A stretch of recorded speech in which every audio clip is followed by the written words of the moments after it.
बुद्धि, आपकी बुद्धि में कुछ आ गई। अध्यात्म सरोवर में अहंकार के विषय में लिखा हुआ है, पढ़ा है क्या? नहीं पढ़ा। तो जैसे अहंकार का है वैसे ही लगभग बुद्धि का भी है।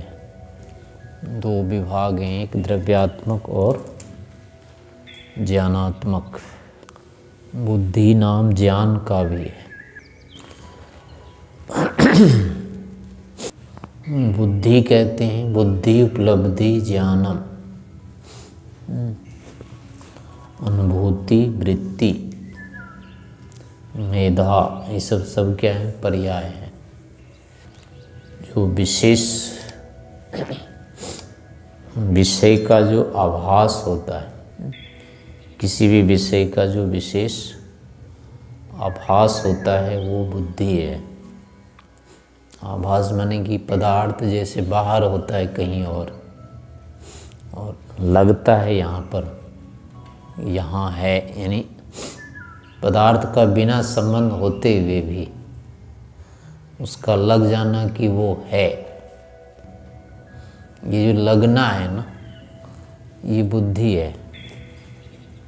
जैसे अभी ये दिख रहा है बोर्ड, तो आप तो वहाँ बैठे हैं और ये यहाँ पर है, दोनों में संबंध नहीं है कुछ।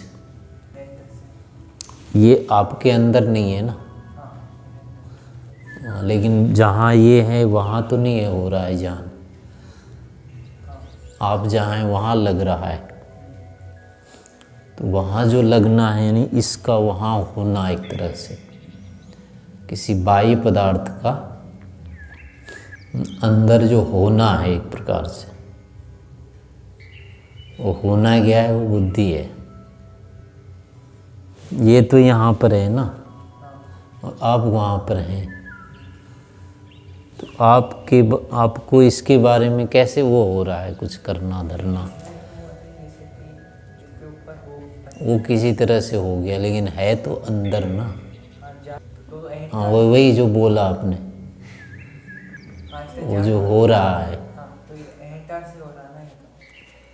अहंकार से तो केवल स्वरूप का हो रहा है, लेकिन वो जो हो रहा है ना, ये वस्तु भी तो लग रही है ना वहाँ, जो कहते हो, जबकि ये तो अंदर नहीं है, फिर भी अंदर ही तो लग रही है। तो वो जो लगना है वस्तु का स्वरूप जो कहते हो, वो बुद्धि है, उसी का नाम बुद्धि है।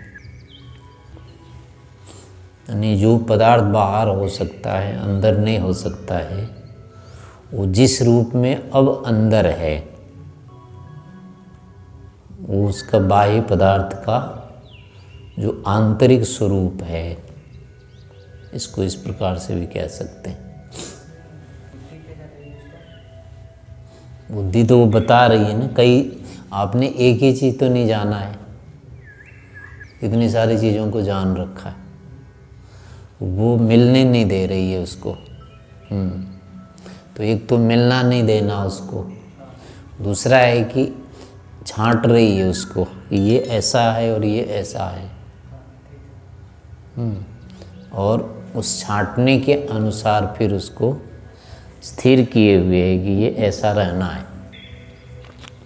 यानी मन के अंदर स्थिरता नहीं आते, ये इस प्रकार मन के अंदर एक भेद करके रखना उसको, रहता मन में, और बुद्धि उसको उसको भेद कर देती है बस। हाँ, यानी अब इसमें होता है फिर ज्ञान ही ज्ञान को कैसे भेद करेगा? जो बुद्धि अगर केवल ज्ञान होता तो ज्ञान आपस में ज्ञान को तो कुछ कर नहीं सकता था। जो लगा बाहर था वो भीतर लगा, हाँ, ज्ञान है वो। तो अब क्या है, ये तो इसका ज्ञानात्मक स्वरूप है बुद्धि का। दूसरा होता है द्रव्यात्मक स्वरूप, वो द्रव्य के रूप में एक पदार्थ है वहाँ।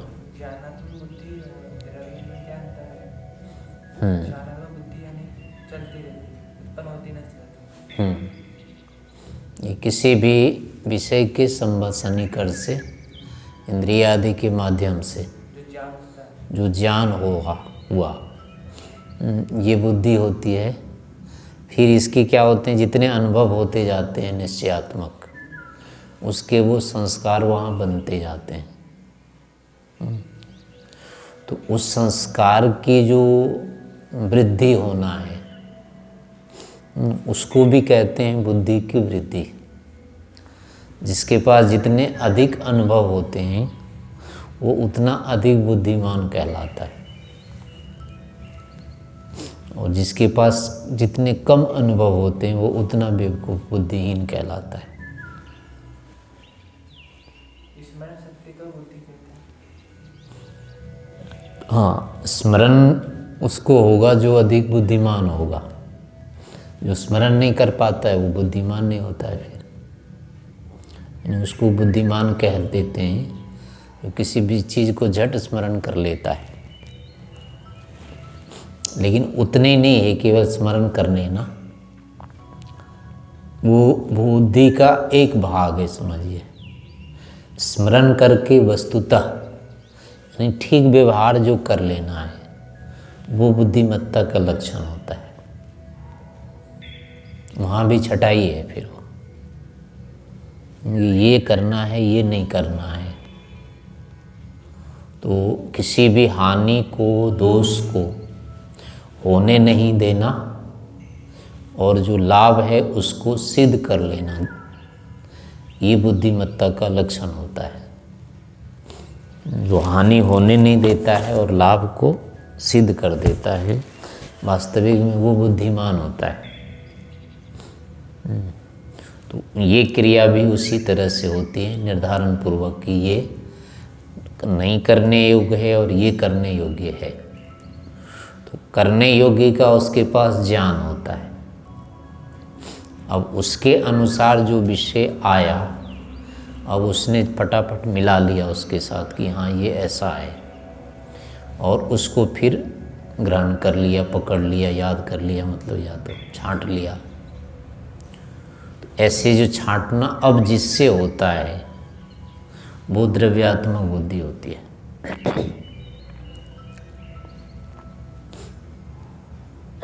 उसी को यानी ज्ञानों में से ही कोई एक ज्ञान फिर से उभार लेना, या जिस माध्यम से होता है उस माध्यम को भी बुद्धि कहते हैं, और वो द्रव्यात्मक है, वो द्रव्य रूप में है। यानी उसके आधार पर निश्चय एक तरफ रहता है, छांटता है। ये ज्ञान तो आत्मा को होता है, लेकिन जानने के बाद उस ज्ञान को ये पकड़ के नहीं रख सकता। बहुत सारे ज्ञान उसके पास होते हैं, सारे को पकड़ के नहीं रख सकता ये, और कुछ कोई यानी एक को पकड़ के रखना होता है। वो रखने के लिए फिर जो माध्यम होता है, इसके पास साधन होता है, वो भी साधन है बुद्धि। इसलिए इसके अलग से लक्षण नहीं कहे हैं। सांख्य में आता है अध्यवसायो बुद्धि, जो निश्चय कराता है, यानी जिससे लक्षण निश्चय होता है, या निश्चय लक्षण वाला जो पदार्थ है वो बुद्धि है। तो इसके अलग से और परिभाषा नहीं मिलती है। अध्यवसाय अपने आप में बुद्धि है, ज्ञान है, निश्चयात्मक ज्ञान, उसको अध्यवसाय कहते हैं। लेकिन उससे भिन्न और कोई लक्षण नहीं है, वही उसका मुख्य कर्म है। तो इस कारण से उसका भी नाम वही रख दिया। जैसे अहंकार का है, मतलब जो अहम यानी मैं, जो मैं करता है, जो मैं कराता है, वो अहंकार होता है। लेकिन ये भी अपने आप में मैं हूँ, एक ज्ञान है। ये ज्ञान को भी अहंकार कह देते हैं, और जिसके सामर्थ्य से ये ज्ञान ऐसा होता है वो भी अहंकार कहलाता है। तो ऐसे ही बुद्धि का भी अध्यवसाय यानी ज्ञानों का निश्चयकरण जिससे होता है, उस करण का भी नाम क्या है, बुद्धि है। तो ये दोनों चीज़ें अंदर वहाँ रहती है, एक द्रव्य रूप में रहता है और एक ज्ञान के रूप में। बाहर जो है इसके हम इसे अनुभव के रूप में अभी किसी चीज़ को भी यानी कोई कार्य करना है तो करने के लिए अब ज़रूरी होगा कि अंदर उसका ज्ञान अपने को होना चाहिए। बिना ज्ञान के उसको नहीं कर सकते, कुछ भी नहीं कर सकते हम लोग। तो अब होता है कि ज्ञान तो हमारे पास भरे रहते हैं हर समय, अभी पता नहीं कितना सारा ज्ञान है अंदर और अनुभूति किसी की नहीं हो रही है। जो अभी हम सुन रहे हैं उसकी तो हो रही है, बाकी जो विषय हैं उसकी नहीं हो रही है। आपको विश्वानी देव से लेकर के अग्नि तक ये 8 मंत्र याद है ना, और बिना चुपचाप ये देखो भीतर, आपको ये पता लग रहा है, मुझे दिख रहा है अंदर, हो रहा है जान? पता है, ऐसा पता है, पर दिख नहीं रहा है सामने। एक अनुभूति हो रही है कि ये है, लेकिन वो किस रूप में है वो नहीं हो रहा है।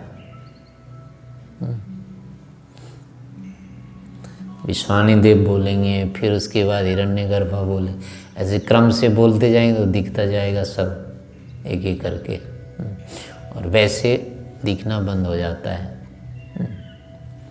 तो दिखना साक्षात तो बंद हो जाता है उसका, लेकिन फिर भी दिख रहा है वो, तब भी कह रहे हैं कि ये है।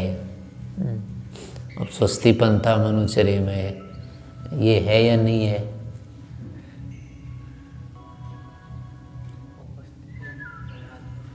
उपस्थित तो नहीं है अभी। अब लग रहा है ना कि नहीं है। अग्नि ने सुबथा है कि नहीं, ये लग रहा है ना, है। और दूसरे मंत्र जो हैं वे नस्तत्पश्यन है, वे नस्तत्पश्यन नेतम गुहाया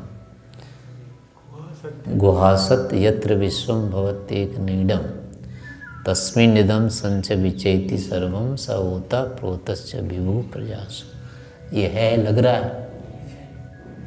नहीं है। तो जो है वो भी नहीं लग रहा है। सनो बंधुर, इसके बारे में लग रहा है लेकिन दिख नहीं रहा है। और वेनस तत्पश्यन, न तो लग रहा है न तो दिख रहा है। इसमें लग रहा है कि नहीं है, तो इसका मतलब कुछ तो ज्ञान हर समय होता ही रहता है। और किसी के बारे में लगता है कि हाँ है तो, लेकिन यानी स्मृति नहीं उठती है उसकी। जिसकी स्मृतियाँ उठ रही है उसके बारे में तो लग जाता है। और जिसकी नहीं उठती है उसके बारे में भी लगता है तो, लेकिन उठ नहीं रहा है वो। तो इसका मतलब है कि और स्तर भेद है वहाँ। जिसके बारे में लग रहा है वो किसी और स्तर पर है, और जिसके बारे में लग रहा है कि है लेकिन उठ नहीं रहा है, तो कम से कम उठे हुए से भिन्न स्तर में है वो, लेकिन उसका भी ज्ञान हो रहा है फिर भी है, क्योंकि ये लग रहा है किसी के बारे में कि नहीं है, बिल्कुल ऐसा भी लग रहा है। तो जो है और नहीं है ये तो एक स्तर के हैं, पर लग नहीं रहे हैं अभी। पर एक में लग रहा है कि है और लग भी रहा है, वो स्तर अलग है। तो इनमें ये होता है कि जिसका आत्मा मन के साथ संबंध हो जाता है वो तो लगने में आ जाता है, और जिसका संबंध नहीं होता है वो आत्मा मात्र में रह जाता है बस। और जो होता ही नहीं है वो भी केवल आत्मा में ही ज्ञान होता है, नहीं है, क्योंकि विषय तो उसका है ही नहीं, निमित्त भी कुछ नहीं है, आलंबन भी कुछ नहीं है। तो अब वहाँ केवल तुलनात्मक जान करके वो कहता है, यानी उस विषय का ज्ञान उसके पास होना चाहिए, ये ऐसा होता है। फिर उसके साथ वो कुछ मिलाना चाहता है वहाँ। जैसे कहा ना हाथी, तो हाथी शब्द बोलने पर या दिखने पर एक ज्ञान उत्पन्न हुआ, तो इस ज्ञान के समान एक ज्ञान भीतर पहले से रहेगा, तब तो लगेगा कि हाँ ये है, यही है वो। और जिसका भीतर नहीं रहता है पहले से ज्ञान, वो नया जब दिखता है तो उसमें नहीं लगता है कि ये वही है या ये है। तो है किसी भी विषय का जो निश्चयात्मक होता है कहने के लिए भी पहले से है रहना चाहिए। यानी एक ज्ञान पहले से होता है उस विषय में, तभी वो आने पर कहते हैं कि ये है, यानी मिलाते हैं वहाँ। वो दो स्थितियाँ होती है, यानी एक तो आत्मा में रहता है, दूसरा वो मन में वहाँ उत्पन्न होता है, फिर दोनों को मिलाते हैं वहाँ अंदर, दोनों ज्ञानों को मिलाने के बाद अगर वो मिल गया ठीक ठीक, तो अब संशय नहीं उत्पन्न होगा या आश्चर्य उत्पन्न नहीं होगा या और कुछ नहीं लगेगा, सामान्य सा होगा, हाँ ठीक है। यानी है ये जो निश्चयात्मक होता है, ये ठीक है जो ज्ञान होता है, ये तुलनात्मक ज्ञान होता है। तुलनात्मक अगर ज्ञान नहीं होगा तो ये ठीक है ऐसा नहीं लगेगा, बस ये है कुछ है ये, ऐसा आधा अधूरा सा लगेगा। जैसे कि ईश्वर के बारे में कितना ही पढ़ो कितना ही सुनो, लेकिन वैसा नहीं लगता है जैसे गाय को के बारे में सुन के लगता है, देख के। गाय है एक तो इसका ज्ञान, और ईश्वर है इसका ज्ञान, दोनों ज्ञान एक जैसा होता है क्या? नहीं होता है ना। तो अब अंतर क्या बच गया? गाय को पहले देखा, देखने के बाद एक ज्ञान हो गया उसका, अब फिर दोबारा उस गाय को देखते हैं, तो इसलिए अब इसमें कोई वो नहीं होता है, अधूरापन नहीं लगता है। और ऐसी वाली स्थिति ईश्वर के साथ नहीं हुई है। ईश्वर को केवल सुनते सुनते रहे हैं बस, यानी दो ज्ञान नहीं होने के कारण से ईश्वर के बारे में सुनने पढ़ने पर भी नहीं लगता है हाँ है का मतलब वहाँ जिससे हमको तुलना करनी थी, जो दो ज्ञान मिलने थे, वो नहीं होने के कारण से वो नहीं लग रहा है कि हाँ ये है, अनुभूति नहीं बन रही है। तो अब यहाँ जो पीछे रहती है, जिसके आधार पर वर्तमान ज्ञान को हम कहते हैं कि हाँ ये ठीक है, उसका जो पीछे जिसके आधार पर इसको कहते हैं, वो ज्ञान जो होती है वो बुद्धि होती है। फिर वो निश्चयात्मक कराती है उसको, लेकिन वो भी ज्ञान मात्र है, वो संस्कार है, मतलब वो उसी आधार पर किसी भी चीज़ को हम पहचान जाते हैं या मान लेते हैं। जिसका ज्ञान नहीं है पहले से उसको मान नहीं पाएंगे, जिसका रहता है उसको फिर मान लेते हैं, हाँ ये है। तो मानने के लिए भी वही कारण होता है, संतुलन, तुलनात्मक बाट रहता है अंदर। तो ऐसे ही अच्छा है बुरा है आदि के विषय में भी जितना जितना हम जानते, सामान्य रूप से चित्त में ही रहता है ये अच्छा बुरा। जो हमारा चित्त बना हुआ है, मन बना हुआ है, उस मन के अंदर ऐसी सामर्थ्य है, धर्म अधर्म जिसको कहते हैं, होता है। उस कारण से साधारण रूप में सभी को धर्माधर्म की पहचान होती है, लेकिन उसका उल्लंघन होते रहने के कारण से फिर वो खराब हो जाता है, नहीं दब जाता है। अब उसका हम संतुलन नहीं बना पाते। चित्त में रजस तमस का जब बहुत अधिक दबाव हो जाता है, उसके कारण से फिर क्या होता है, ये अच्छे बुरे का फिर परिज्ञान नहीं होता है, ये नष्ट हो जाता है, इसकी अनुभूतियाँ नहीं हो पाती। मनुष्यों को जैसे होती है, पशुओं को नहीं होती है। मनुष्य को लगता है कि मैं बिना वस्त्र का हूँ, नंगा हूँ, इसको तो नहीं लगते हैं। वो वाला ज्ञान इसके पास होता नहीं है, नष्ट हो जाता है। यानी कि इसको चित्त इसका इतना वो हो जाता है कि अभी नहीं कर सकता, इस चीज़ की अनुभूति नहीं कर सकता। तो ऐसे ही हमारे मन में सारे ज्ञान होते हैं, जितने भी विषय हैं, मन के अंदर सबको पकड़ने की रहती है सामर्थ्य, लेकिन वो सत रजस तमस से दब जाने के कारण फिर वो मर जाती है, एक तरह से सामर्थ्य रहती नहीं है। तो इसके ठीक उल्टे अगर रजस तमस को हम कम करते रहेंगे दबाव, और जितना ये सात्विक होता जाएगा फिर उतने इन चीज़ों को पकड़ता जाएगा। धर्म का फिर उतनी ज्ञान अपने आप होने लग जाता है, ये उचित है ये अनुचित है, यानी वही उभरता जाता है। ये ऐसा चूँकि ये मन के कारण होता है, लेकिन वहाँ पर भी वही चीज़ होती है। मन में ये जो बने हुए तुलनात्मक बाट एक तरह से, उसको भी जो पकड़ के रखते हैं, वो उसको पकड़ने के लिए फिर जो उपकरण चाहिए वो फिर बुद्धि द्रव्यात्मक से करते हैं। वहाँ हम एक प्रकार से यानी संकल्प ले लेते हैं, संकल्प लेकर के वो बना रहता है। तो वहाँ और कुछ नहीं करते हैं, केवल उन्हीं ज्ञानों को छाट लेते हैं, बस इसको रखे रहना है। वो यानी क्रियात्मक रूप में जब ज्ञान को क्रिया के साथ जोड़ देते हैं तो वो संकल्प हो जाता है। जब तक क्रिया यानी करना है,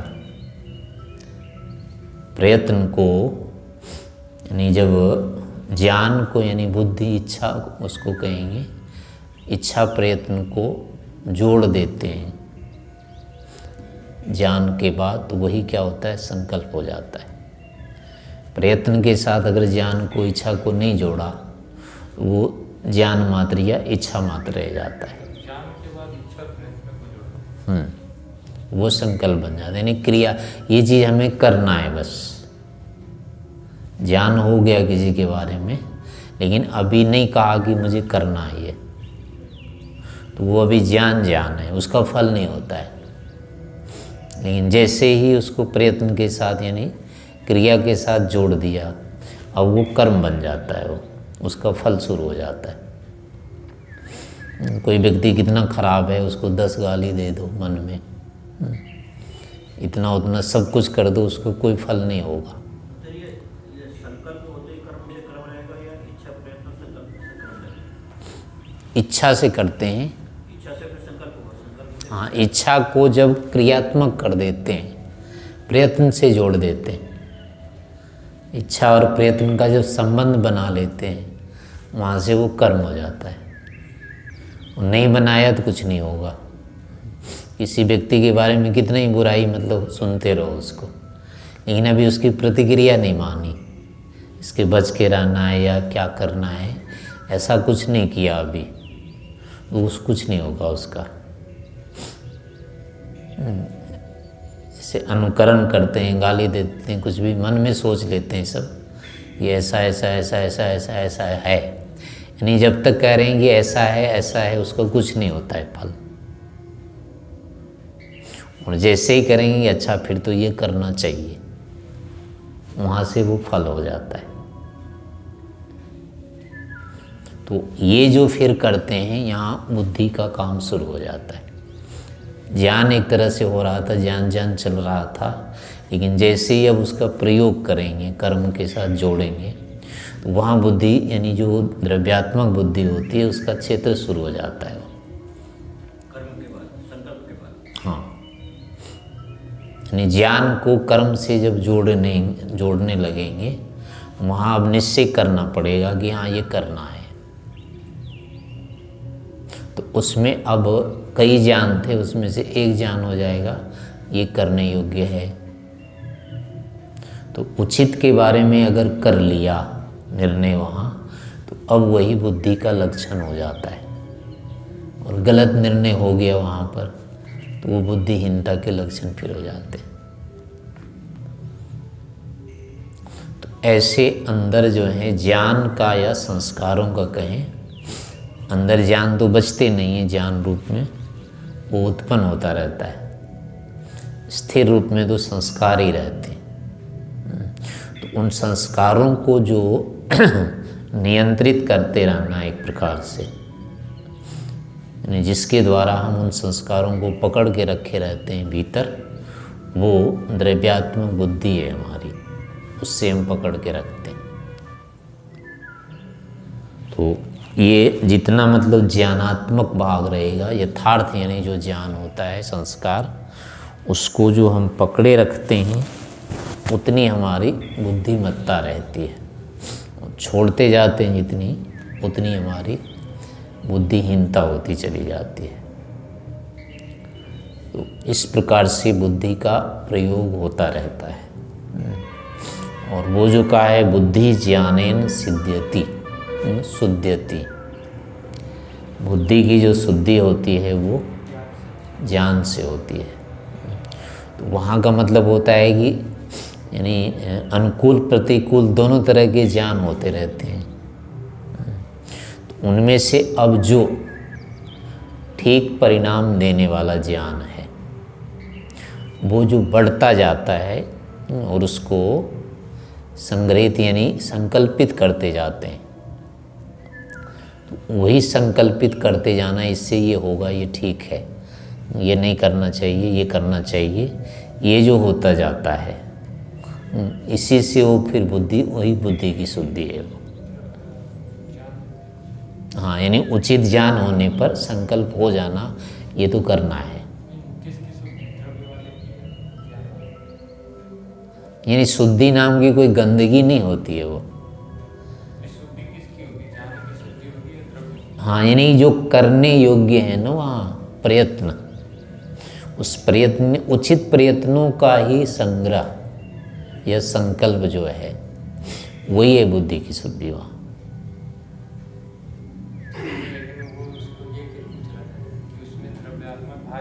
द्रव्यात्मक कुछ नहीं, वो तो हाँ ज्ञान की ही शुद्धि होती है। नहीं, यथार्थ के साथ जो यथार्थ विषयक जो ज्ञान है उसी को व्यवहारिक रूप देने का जो संकल्प अंदर होता है वही उसका शोधन है। एक तो मिथ्या ज्ञान होता है और उसी का विपरीत यथार्थ ज्ञान होगा। तो यथार्थ ज्ञान होने पर मिथ्या ज्ञान तो अपने आप नष्ट हो जाता है, उसको कुछ करने की जरूरत नहीं पड़ती है। और लेकिन यथार्थ ज्ञान अगर नहीं हो रहा है तो मिथ्या ज्ञान ही रहेगा, खड़ा रहेगा वहाँ। तो अब उसके बारे में जब होगा कि इसका नहीं प्रयोग करना, तो जितना ये होता जाएगा नहीं करना है, ये बुद्धि की ही शुद्धि है। मिथ्या करने योग्य नहीं होता है। ये जो बुद्धि जाने में शुद्धि जैसे कहा है, तो यहाँ बुद्धि ज्ञान से शुद्ध होती है। हाँ, मतलब वही जो बुद्धि का मतलब जो शुद्धि है ना यहाँ, वो ज्ञानों का, ठीक ज्ञानों का एकमात्र संग्रह विशेष है बस। मतलब ये द्रव्यात्मक बुद्धि है, ये नहीं, संस्कार वही है, ज्ञानात्मक है।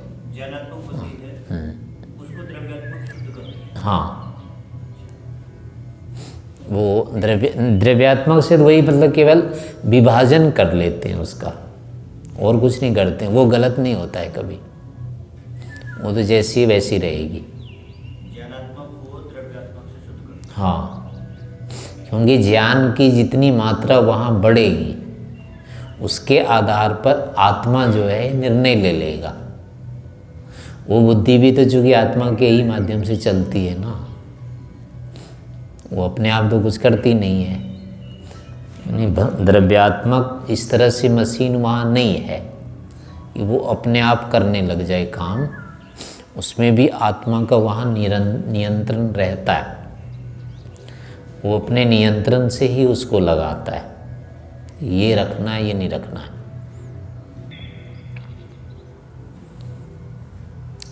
ऐसा भी इसको कैसे, जैसे पानी हम भरते हैं ना ये टंकी में, उसमें मोटर लगा रहता है और वो पानी भर जाता है तो बंद हो जाता है ना। हाँ, ऑटो जिसमें रहता है वो बॉल, वो बंद कर देता है उसको। ऑटोकट होते हैं। हाँ, तो वो समझ लो पानी जो आ रहा है लगातार जिस छेद से, वो तो क्या है, मन है। और उसको जो बंद कर देता है आने के बाद, वो उसकी बुद्धि है। और पानी वहाँ ज्ञान है। जैसे यहाँ स्थिति होती है ऐसे यहाँ पर स्थिति होती है। कोई मात्र जो निर्धारण मात्र जो हो रहा है जिसके साथ द्वारा, वो बुद्धि होती है। और जो लगातार आ रहा है वो ज्ञान होता है। जिस माध्यम से आ रहा है वो मन होता है। ऐसे तीन स्थितियाँ किसी भी ज्ञान के होते समय ये दिखती रहेंगी। तो इसी आधार पर इनका हमको संचय करना होता है। और सामान्य रूप से अब होगा कि ध्यान आदि में जो इसका प्रयोग करते हैं वो फिर इसी आधार पर होगा मन में। यानी जब हम बैठ जाते हैं तो अनुभूतियाँ किस प्रकार की शुरू होती है। किसी भी विषय को लेने के बाद अब वो ये ईश्वर को हमें जानना है, अनुभूति नहीं हो रही, उठ नहीं रही है। तो अब ये होगा कि बुद्धि से अब क्या करना है। यहाँ बुद्धि से होगा ईश्वर विषय को वहाँ रखे रहना है बस। तो जब पकड़ के रखते हैं तो दर्द होने लगता है, संकुचित होने लगता है। ये सब इसीलिए होता है कि वहाँ द्रव्यात्मक का प्रयोग होता है। उसको एक चीज़ को हम पकड़ के रखते हैं वहाँ, उसी के कारण फिर आगे आगे मन आदि में भी संकोच होने लगता है। शिरायु में, धमनियों में, इन सब में फिर श्वास प्रश्वास में अंतर आने लग जाता है। कई सारे काम होते हैं। तो केवल ज्ञान मात्र से नहीं हो सकता ऐसा, ये द्रव्यात्मक भी रहता है। वो पकड़ लेता है तो फिर आगे नहीं बढ़ने देता है इन चीज़ों को। तो फिर भी लेकिन करना वैसे ही होता है, ध्यान करना है ईश्वर का। तो अब बुद्धि से ये पकड़ के रखते हैं कि मुझे ईश्वर का ही ध्यान करना है। तो ईश्वर वहाँ विषय हो गया, वो बुद्धि से पकड़ लिया। आगे अब उसके बारे में फिर दूसरे मंत्र चाहिए, वो लगातार चलते रहेंगे। उसको चलाना भी वहाँ पर है। तो बुद्धि तो खड़ी हो गई वो एक को लेके, चलाने के लिए अब वो मन जो होगा वो चलाता रहेगा उसको। इसलिए दोनों काम होते रहते हैं वहाँ। नए नए जप भी, मंत्र भी, शब्द भी, ये भी चलते रहते हैं, काम होते रहते हैं। और एक ज्ञान भी वहाँ खड़ा रहता है, बना रहता है। ऐसे मन और बुद्धि का वहाँ प्रयोग होता रहता है। तो इस प्रकार से इनको जानना चाहिए।